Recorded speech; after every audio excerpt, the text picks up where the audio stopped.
उत्तर प्रदेश सरकार में परिवहन मंत्री दयाशंकर सिंह हमारे साथ मौजूद हैं। लोकसभा चुनाव में 400 का आंकड़ा आप लोग लेकर चल रहे हैं, क्या तैयारियां हैं सर? देखिए, भारतीय जनता पार्टी और उसके कार्यकर्ता सदैव चुनाव के लिए तैयार रहता है, क्योंकि वो सदैव काम करता रहता है। एक दिन भी भाजपा का कार्यकर्ता खाली नहीं रहता है, समाज के लोगों के लिए काम करता रहता है। बाकी दल चुनाव के समय जनता के बीच में आते हैं और हम लोग सदैव जनता के बीच में रहते हैं।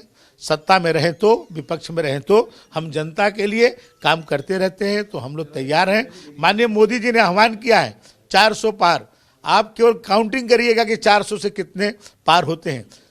आज़ादी के बाद एकमात्र ऐसा नेता नरेंद्र मोदी जी हैं जिन्होंने पहले कार्यकाल से ज्यादा कार्यकाल में ज्यादा अंतर से अपने काम के बल पर जीते। 2019 में 30 सीटों ज्यादा प्राप्त किए और 2024 में तो मोदी जी की सुनामी आएगी। अभी तो लहर को लोगों ने देखा है। इस बार की सुनामी में कितनी सीटें हम लोग की आएगी, केवल काउंटिंग आप करते जाइए 400 के पार। अच्छा, कांग्रेस की सर ये हो रहा है कि 40 प्रत्याशियों की लिस्ट आज जारी हो सकती है। राहुल गांधी अमेठी और वायनाड से चुनाव लड़ सकते हैं, प्रियंका गांधी रायबरेली से। क्या लगता है आपको, क्या असर होगा? देखिए, रायबरेली और अमेठी की जनता इन लोगों को सबक सिखाएगी। इन लोगों के 3 पीढ़ियों को जो सम्मान अमेठी की जनता और रायबरेली की जनता ने दिया, उसके बदले में पिछली बार मैदान छोड़ करके केरल भाग गए माननीय राहुल जी। केवल माता जी बची थी रायबरेली में, एकमात्र 80 में से 1 सीट पाई थी और वो भी चली गई सुरक्षित जो है राजस्थान में, वहां से राज्यसभा के मेंबर बनने। जिस पार्टी का नेता ही मैदान छोड़ करके भाग जाए तो उसका कार्यकर्ता को कैसे जिता लेगा? 1 सीट नहीं मिलने वाली है। रायबरेली सीट भी माननीय नरेंद्र मोदी जी को मिलेगी, भारतीय जनता पार्टी को मिलेगी।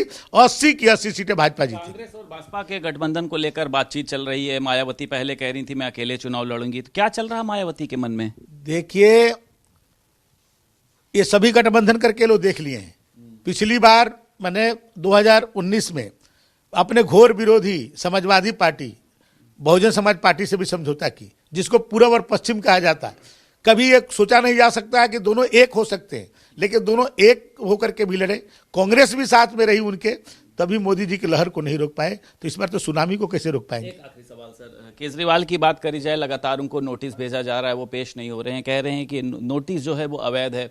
आप कह रहे हैं कि केजरीवाल की सरकार में जो है वो दिल्ली खुशहाल हो रही है। देखिए, केजरीवाल से झूठा राजनीति में कोई नेता नहीं है। आप उनकी पूरी, जब से वो राजनीति में आए हैं, उनका क्लिप बनाइए और जनता को दिखाइए कि उन्होंने पहले क्या कहा।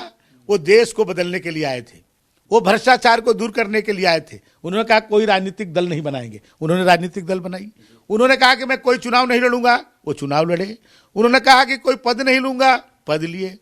फिर मुख्यमंत्री बनने के बाद बोले कोई प्रोटोकॉल नहीं लूंगा, मुफलर लगा करके बेगनार से घूमते थे। उसके बाद आप देखिए कितने प्रोटोकॉल लेकर के घूम रहे हैं। उसके बाद जनता को गुमराह कर रहे थे कि हम छोटे से मकान में रहते हैं, मीडिया को दिखाते थे। आज एक मकान में, सरकारी मकान में 200 करोड़ रुपया से ज्यादा रुपया खर्च कर रहे हैं। तो ये ऐसा झूठा जैसे 7 अजूबे में 8वां अजूबा है, ये उसका नाम केजरीवाल है। शुक्रिया बात करने के लिए। उत्तर प्रदेश सरकार में परिवहन मंत्री दयाशंकर सिंह हमारे साथ मौजूद थे। लखनऊ से वीडियो जर्नलिस्ट शुभम के साथ संदीप खेर, भारत समाचार।